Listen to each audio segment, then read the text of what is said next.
Adaptive support ventilation. Adaptive support ventilation is a closed-loop mode of ventilation.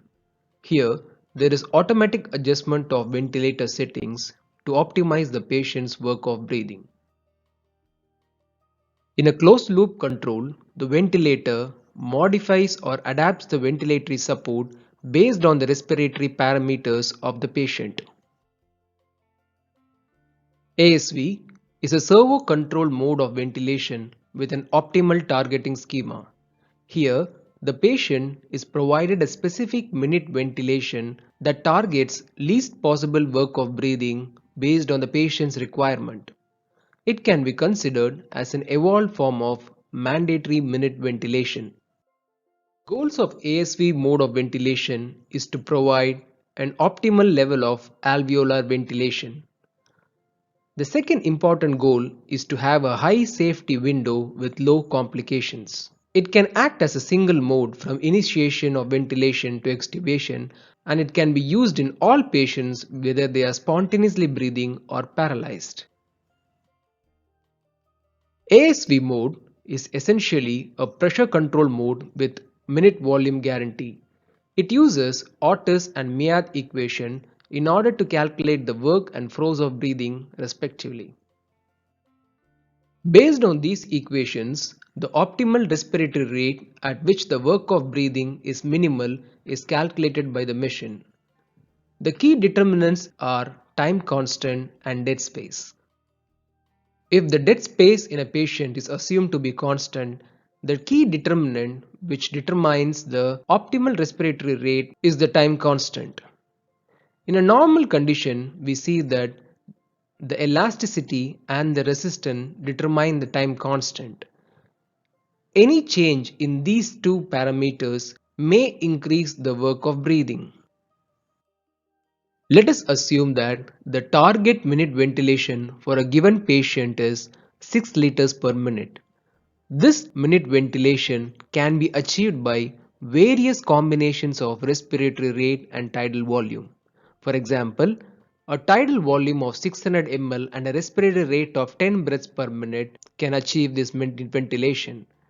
It can also be achieved by combinations as 300 ml of tidal volume and 20 breaths, or as 150 ml of tidal volume and 40 breaths. The machine determines the optimal respiratory rate and tidal volume for a given patient based on several parameters. The first one is the dead space ventilation, which is calculated from the patient body weight or from the ideal body weight. The tidal volume is usually maintained above this dead space ventilation. The second parameter is the least possible respiratory rate that is determined by the apnea time, which is usually set as 5 to 10 breaths per minute. Also, the maximum respiratory rate beyond which auto PEEP generation is known to occur because of inadequate expiration is determined by the time constant. Finally, the upper limit of pressure, that is the ASV pressure limit, is set based on the tidal volume delivered to the patient in order to avoid barotrauma. Thus, we find that a safety window is formed between these four squares. The safety window in a normal lung mechanics assumes a square shape. In a restrictive lung disease where the respiratory rate is high and the compliance is low, ASV safe window assumes a low and wide rectangle shape. This facilitates lower tidal volume and higher respiratory rate based on the lung condition. In obstructive lung diseases with high resistance, the ASV window assumes a narrow and high safety rectangle. This ensures lower respiratory rate and higher tidal volume delivery suitable to the lung mechanics. Any change in the lung mechanics, be it worsening or improvement, which pushes the patient's minute ventilation beyond the margins of the ASV safety window, tends to automatically make changes either in pressure or rate, bringing back the patient's minute ventilation inside the square window. Thus, a servo control feedback helps in adjusting the patient's work of breathing at an optimal level. The three key control parameters in ASV mode are minute ventilation, which determines the carbon dioxide elimination, and PEEP and FiO2, which determines the oxygenation. The percentage minute volume is normalized to the ideal body weight. Ideal body weight is calculated based on the gender and height. The basal ventilation requirement at rest in normal lung condition is assumed to be 100% minute ventilation. However, it may vary with ideal body weight. The basal ventilation is usually 100 when the body weight is beyond 30, 100 to 200 when it is less than 30 kg, and about 300 when the weight is between 3 to 5 kgs. Minute volume can be set at a range between 25 to 350 percentage. Normally, while beginning ventilation, the minute volume is set between 100 to 110 percentage. Based on the lung condition, if it is a restrictive disease, higher percentage minute volume, and if it is an obstructive disease, a lower percentage minute volume is started with. PEEP and FiO2 are adjusted just like any other conventional mode of ventilation. While initiating ASV mode, we have to set the gender and height of the patient. The machine estimates the predicted body weight. The dead space is then calculated. We also set the trigger, the tube resistant compensation, and high pressure alarm limit. The expiratory trigger sensitivity is set at 25% if it is a restrictive lung disease or at 40% if it is an obstructive lung disease. Once the basic parameters are set and ASV pressure limit is set, the algorithm calculates an optimal respiratory rate tidal volume combination. Following this, test breaths are delivered at a rate between 10 to 15 per minute according to the ideal body weight. The time constant and the spontaneous activity is estimated breath to breath, and the changes are made accordingly in order to maintain the patient's parameter within the ASV safety window. Any changes beyond the safety window, titration is made automatically in order to bring back the settings within the safety window.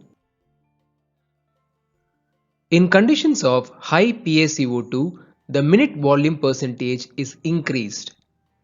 In conditions of low PaCO2, the minute volume percentage is decreased. In low PaO2, we can either increase the PEEP or FiO2 in order to achieve adequate oxygenation.